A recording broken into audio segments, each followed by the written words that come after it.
ಹಾಸನದಿಂದ ಶ್ರೀ ಗುರು ರಾಘವೇಂದ್ರ ಸ್ವಾಮಿ ದರ್ಶನಕ್ಕಾಗಿ ಮಂತ್ರಾಲಯಕ್ಕೆ ತೆರಳಿದ್ದ ಹಾಸನ ಮೂಲದ 3 ಯುವಕರು ತುಂಗಭದ್ರಾ ನದಿಯಲ್ಲಿ ಈಜಲು ಹೋಗಿ ನಾಪತ್ತೆಯಾಗಿದ್ದಾರೆ.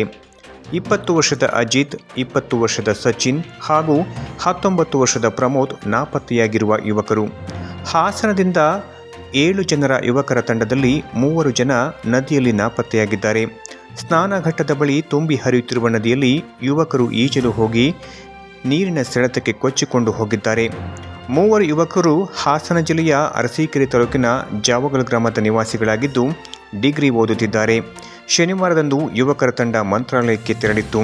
ಈ ವೇಳೆ ಸಂಜೆ ನದಿಗೆ ಸ್ನಾನಕ್ಕೆಂದು ಹೋಗಿದ್ದಾಗ 3 ಯುವಕರು ಕಣ್ಮರೆಯಾಗಿದ್ದಾರೆ. ಕೆಲ ಹೊತ್ತು ನದಿಯ ಸುತ್ತ ಹುಡುಕಲಾಗಿದೆ. ಎಷ್ಟೇ ಹುಡುಕಿದರೂ ಸಿಗದ ಹಿನ್ನೆಲೆ ಉಳಿದ ಸ್ನೇಹಿತರಿಂದ ಪೊಲೀಸರಿಗೆ ಮಾಹಿತಿ ನೀಡಲಾಗಿದೆ. ನದಿ ಪಾತ್ರಕ್ಕೆ ತೆರಳದಂತೆ ಎಷ್ಟೇ ಎಚ್ಚರಿಕೆ ನೀಡಿದ್ದರೂ ಯುವಕರು ನಿರ್ಲಕ್ಷ್ಯ ತೋರಿ ಅಪಾಯಕ್ಕೆ ಸಿಲುಕಿದ್ದಾರೆ. ಮಂತ್ರಾಲಯ ಪೊಲೀಸ್ ಠಾಣಾ ವ್ಯಾಪ್ತಿಯಲ್ಲಿ ಈ ಘಟನೆ ನಡೆದಿದೆ. ಪೊಲೀಸರು ಹಾಗೂ ಈಜುಗಾರರ ತಂಡ ಯುವಕರಿಗಾಗಿ ಶನಿವಾರ ಸಂಜೆಯವರೆಗೂ ಶೋಧ ಕಾರ್ಯ ನಡೆಸಿದೆ.